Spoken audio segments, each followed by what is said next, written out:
जहां नजर जाएगी, ये देखिए मशीन से नोट गिने जा रहे हैं। ये मशीनें रखी और पूरे घर में कैश बिखरा हुआ है। ये तस्वीरें इससे पहले शायद ही आपने देखी होंगी।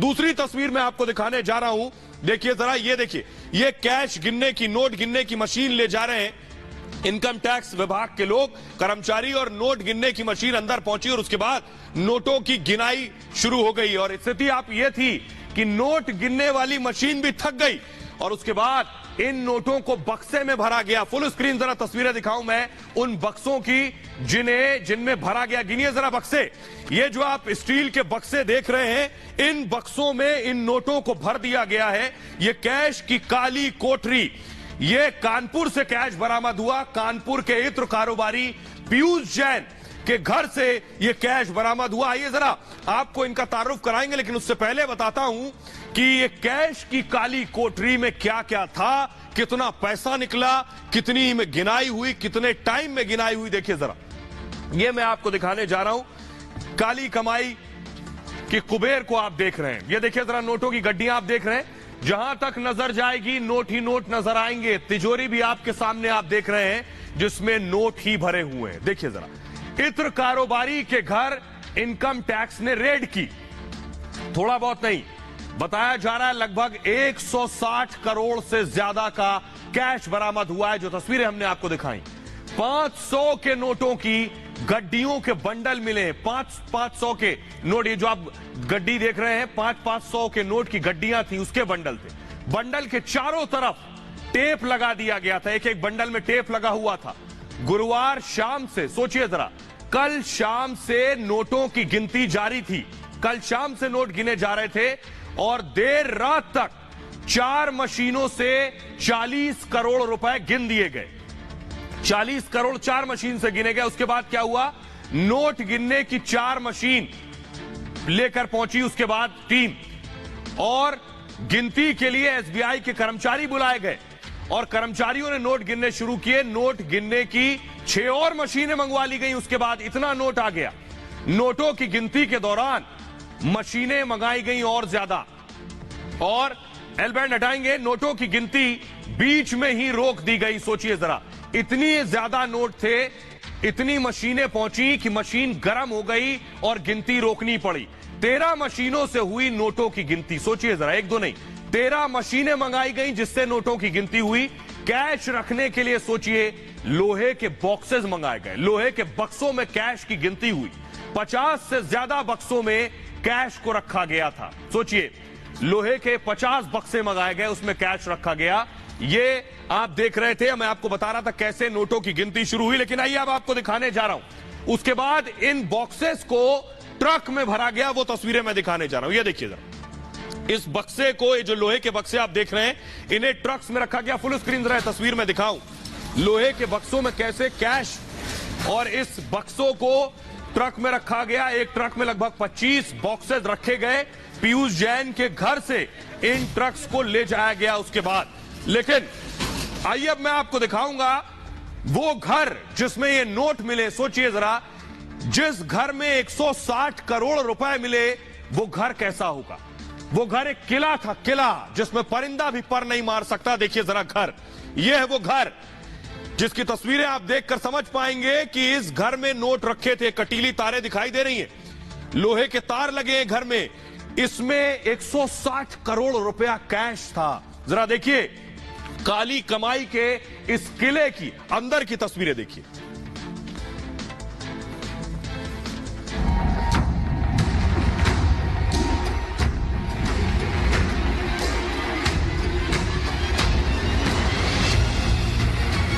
यह है काली कमाई का किला।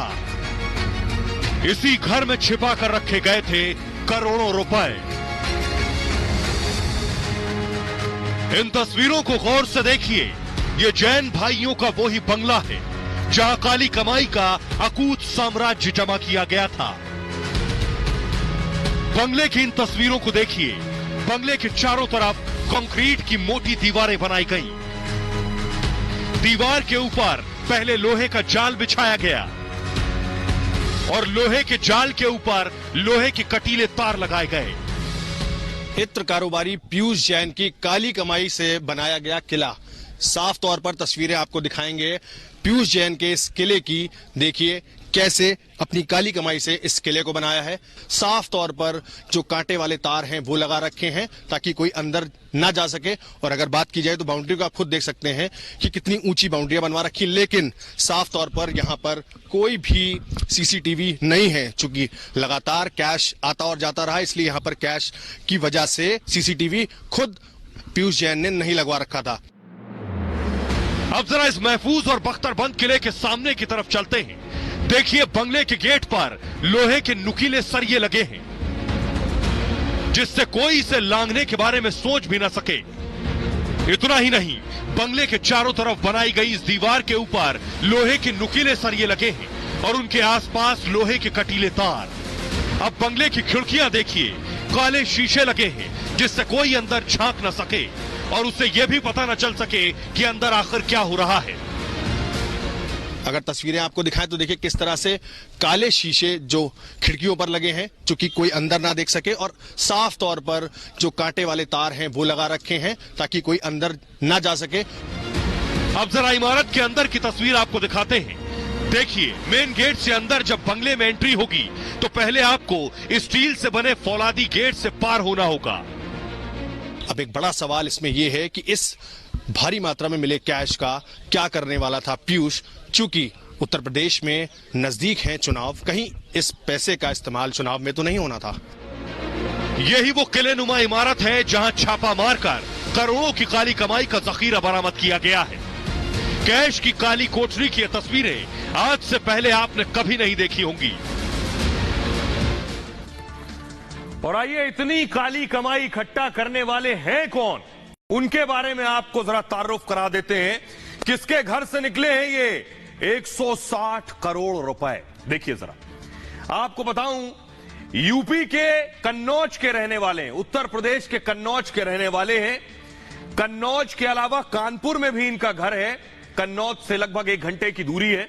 मुंबई गुजरात में भी इनका मकान है। इसके अलावा इनके कोल्ड स्टोरेज हैं, पेट्रोल पंप के भी मालिक हैं पीयूष जैन। इत्र के बड़े कारोबारी हैं, कन्नौज में इनकी फैक्ट्री है इत्र की।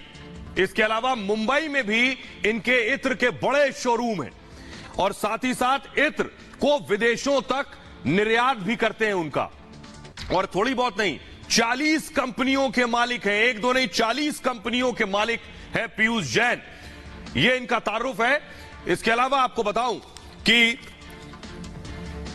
40 कंपनियों के मालिक हैं। और आइए आप तस्वीरें दिखाने जा रहे हैं कि कैसे एक आरोप लग रहे हैं और कैसे समाजवादी कनेक्शन सामने आ रहा है, वो दिखा रहा हूं। ये देखिए तस्वीरें।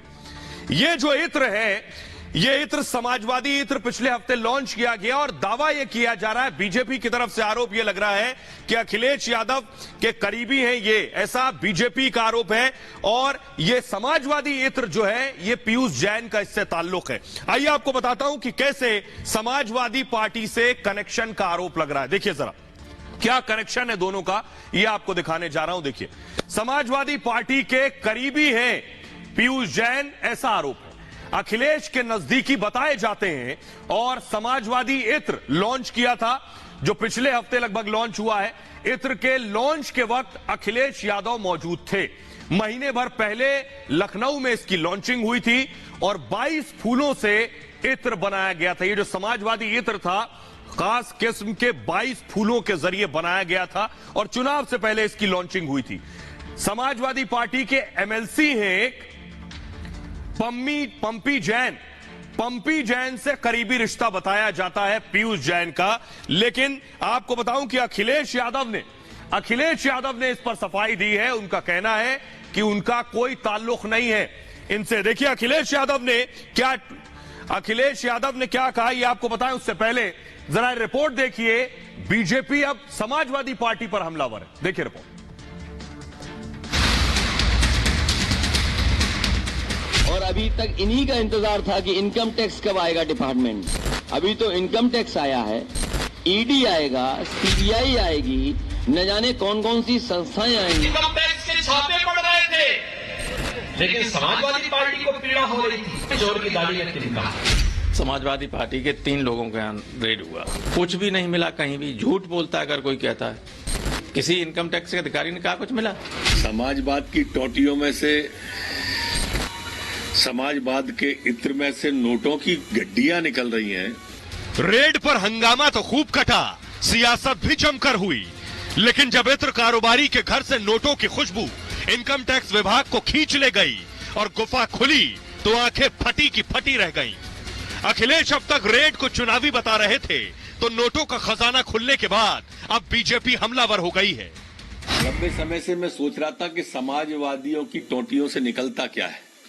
समाजवाद की टोटियों में से,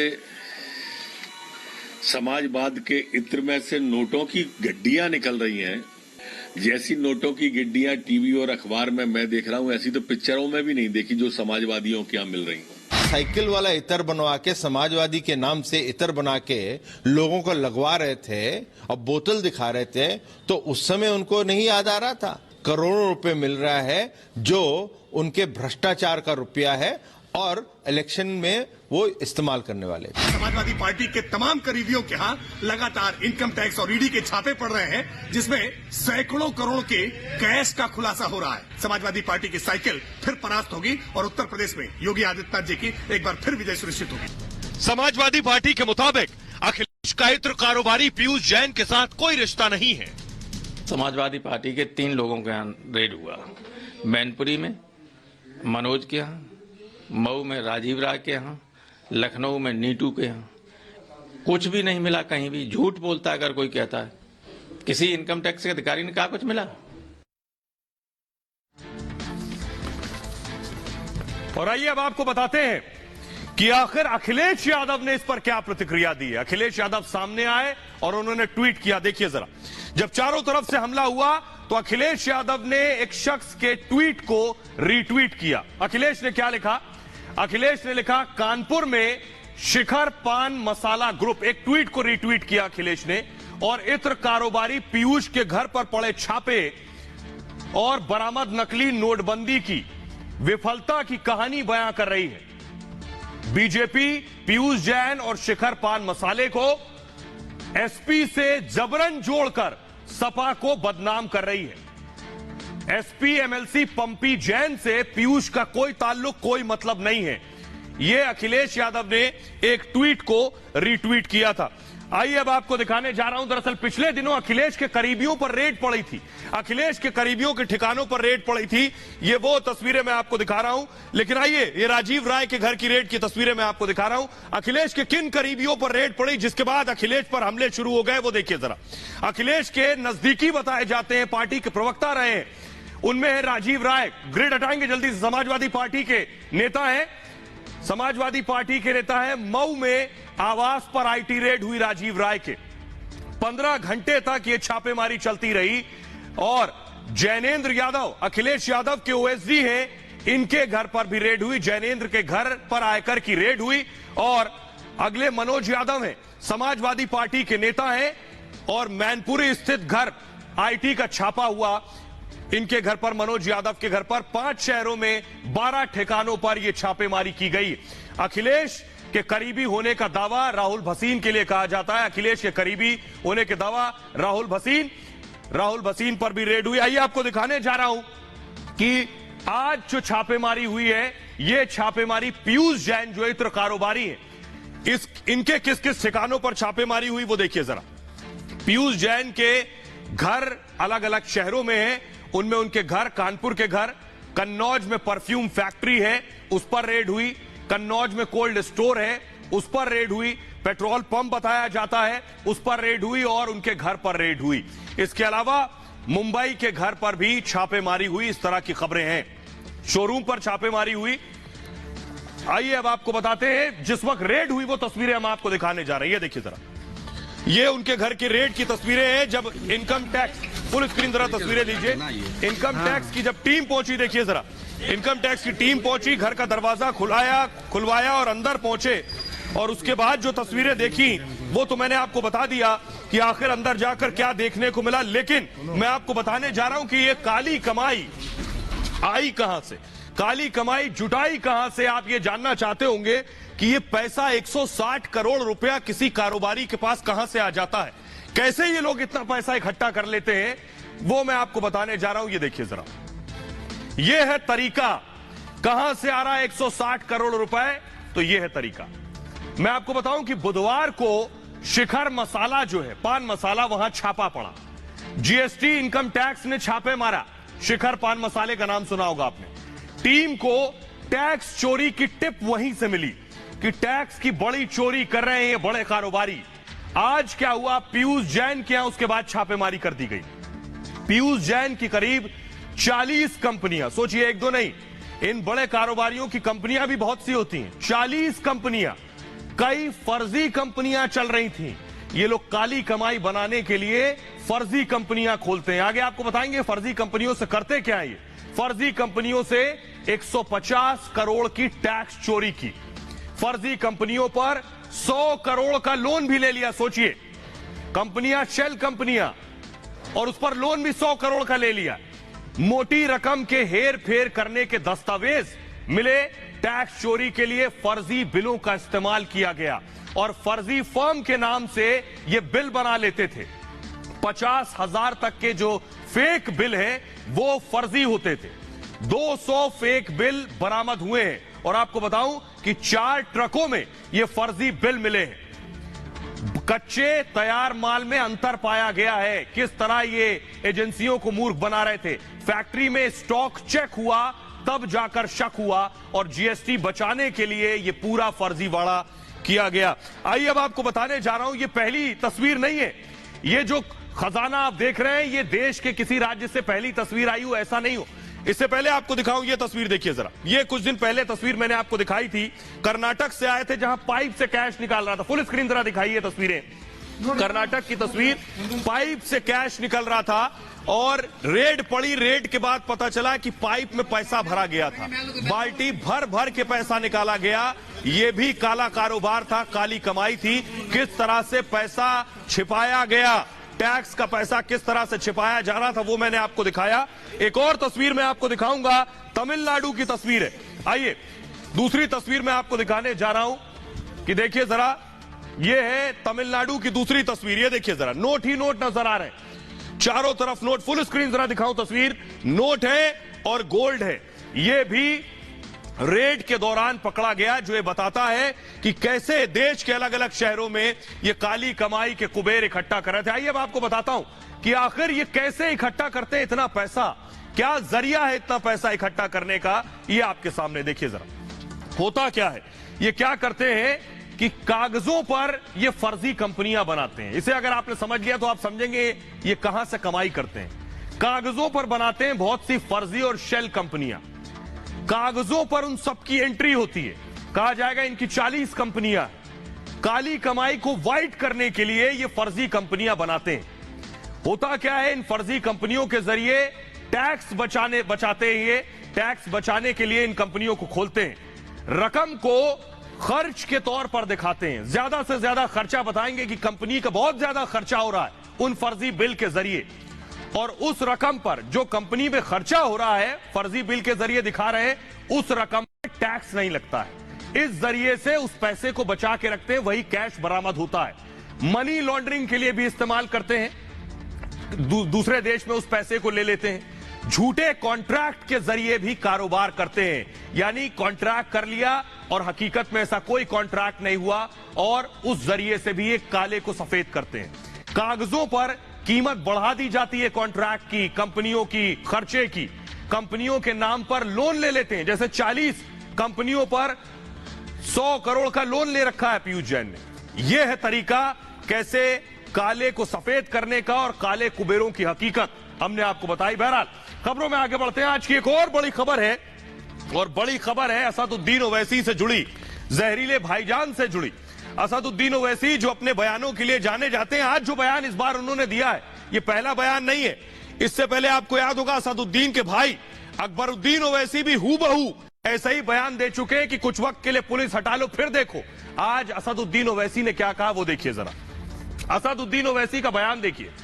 ओवैसी ने कहा, योगी हमेशा मुख्यमंत्री नहीं रहने वाले, मोदी भी हमेशा प्रधानमंत्री नहीं रहने वाले। एक दिन योगी मठ चले जाएंगे और मोदी पहाड़ों पर चले जाएंगे, तब तुम्हें बचाने कौन आएगा? ओवैसी कह रहे हैं वक्त खराब होने की वजह से खामोश है, यानी जिन लोगों को संबोधित कर रहे थे उनके लिए कह रहे थे ये खामोश इसलिए है क्योंकि इनका वक्त खराब है, जब योगी और मोदी चले जाएंगे तब बचाने वाला कौन आएगा। लेकिन हम तुम्हारे जुल्म भूलने वाले नहीं हैं, ये यूपी की पुलिस को चुनौती दे रहे थे। याद रखना, हम भूलने वाले नहीं हैं, हालात बदलेंगे और तुम्हें कौन बचाएगा। ये असदुद्दीन ओवैसी का बयान अल्लाह की ताकत नेस्तो नाबूद कर देगी। ये जहर बुझी जुबान के बाद असदुद्दीन ओवैसी पर बीजेपी ने हमला किया और पलटवार किया। सुनिए जरा।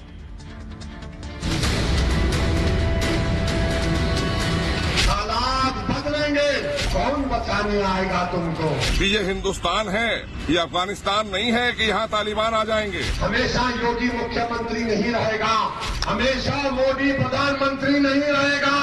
मोदी योगी कहीं जाने वाले नहीं है। जब योगी अपने मठ में चले जाएंगे, मोदी पहाड़ों में चले जाएंगे। इस तरह का कम्युनल और क्रिमिनल माइंडसेट कभी भी भारत में एक्सेप्टेबल नहीं है। भड़काऊ भाईजान की जहरीली जुबान से एक बार फिर उत्तर प्रदेश में सियासी पारा हाई हो गया है। 12 दिसंबर को कानपुर में ओवैसी ने खुलेआम धमकी दी थी। अब वीडियो वायरल होने के बाद बीजेपी ने ओवैसी पर जोरदार हमला बोला है। याद रखो मेरी इस बात को, हमेशा योगी मुख्यमंत्री नहीं रहेगा,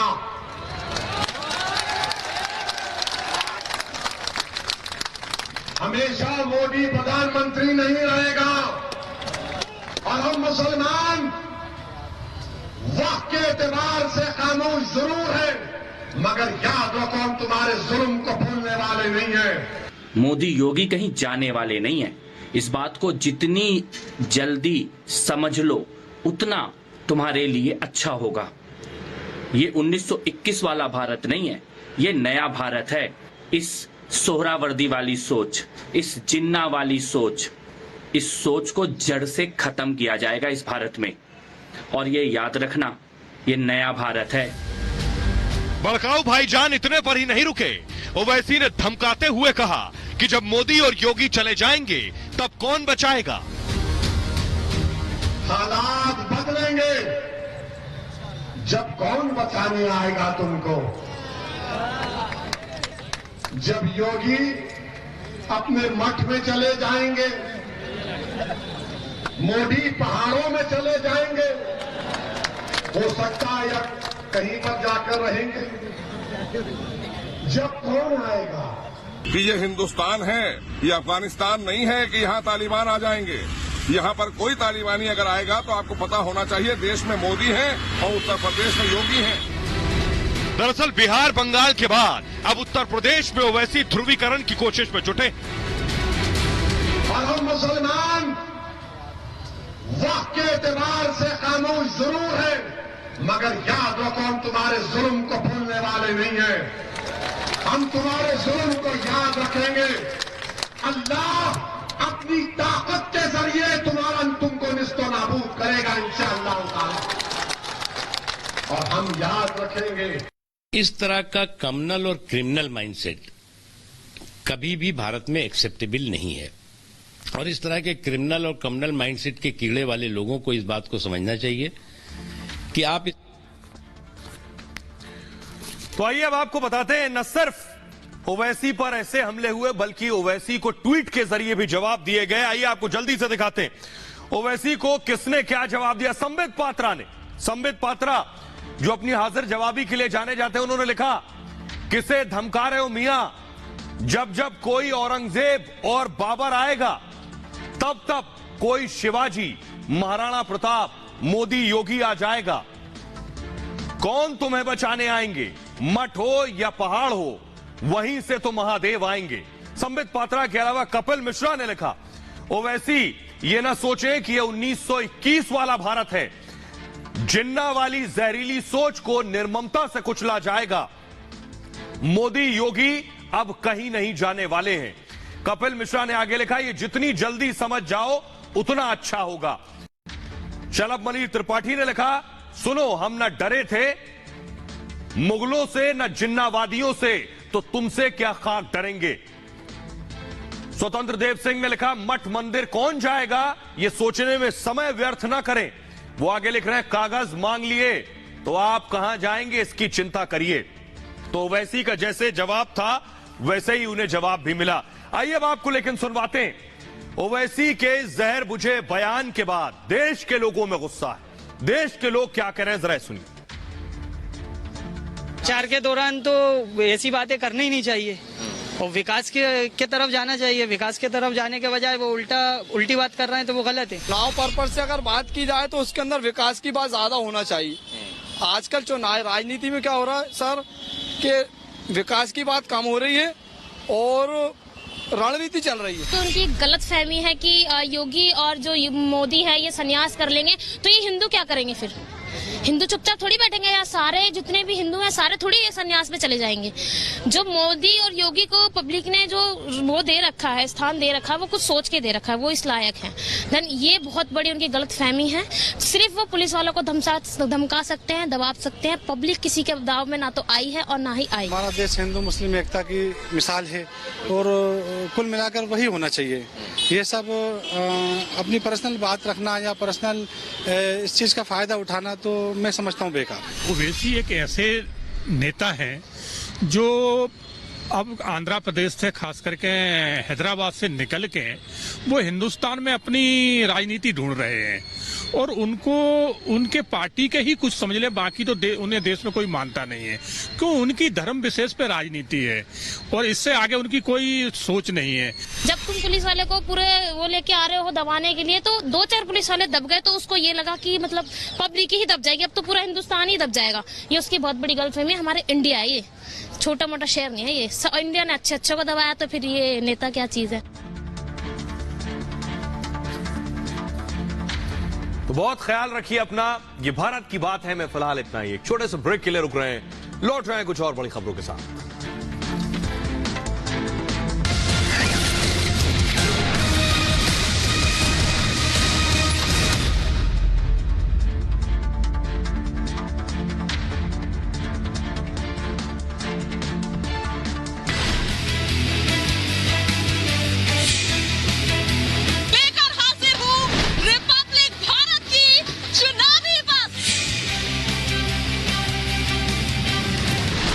भारत की बस के जरिए यूपी का महाभारत बड़ा संग्राम शुरू हो चुका है।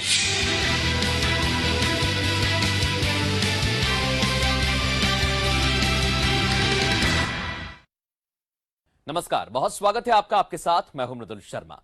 बात करेंगे उत्तराखंड की सियासत की। उत्तराखंड की सियासत के 4 किरदार पहले आप जान लीजिए।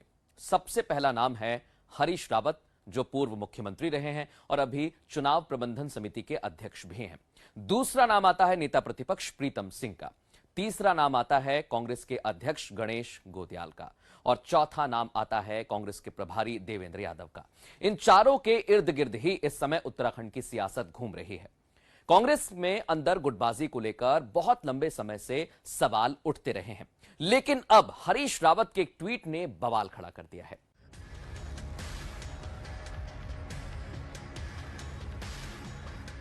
हरीश रावत ट्वीट करके संगठन के ढांचे पर सवाल उठाते हैं और विश्राम शब्द का उपयोग करते हैं। एक तरह से उसे हरीश रावत के संन्यास के तौर पर भी देखा जा रहा है, लेकिन यह इतना सीधा नहीं है। इस ट्वीट के बाद कांग्रेस के अंदर गुटबाजी की तमाम अटकलें तेज हो गई। भारतीय जनता पार्टी ने निशाना साधना भी शुरू कर दिया है। भारतीय जनता पार्टी के तरफ से पूर्व मुख्यमंत्री तीरथ सिंह रावत ने भी निशाना साधा है। इस आदमी ने पार्टी को सींचा होगा, परिवार को आगे बढ़ाया होगा और आज उनकी बेकदरी और अपमान परिवार के अंदर हो रहा हो, तो मुझे लगता है कि ऐसे उसको देखते हुए माननीय हरीश रावत जी को संन्यास ले लेना चाहिए। और भी कई नेता कांग्रेस पार्टी की अंदरूनी कलह पर निशाना साध रहे हैं, लेकिन इस पूरे ट्वीट के बाद कांग्रेस पार्टी की मुश्किल बहुत ज्यादा बढ़ गई है। कांग्रेस के दिल्ली नेताओं ने भी इस पर संज्ञान लिया है। एक तरफ G23 के नेता इस पर तंज कस रहे हैं, तो दूसरी तरफ कांग्रेस आला कमान इस पूरी लड़ाई को सुलझाने में जुट गया है और उत्तराखंड के नेताओं को दिल्ली तलब कर दिया गया है। वहां पर इस पूरे झगड़े को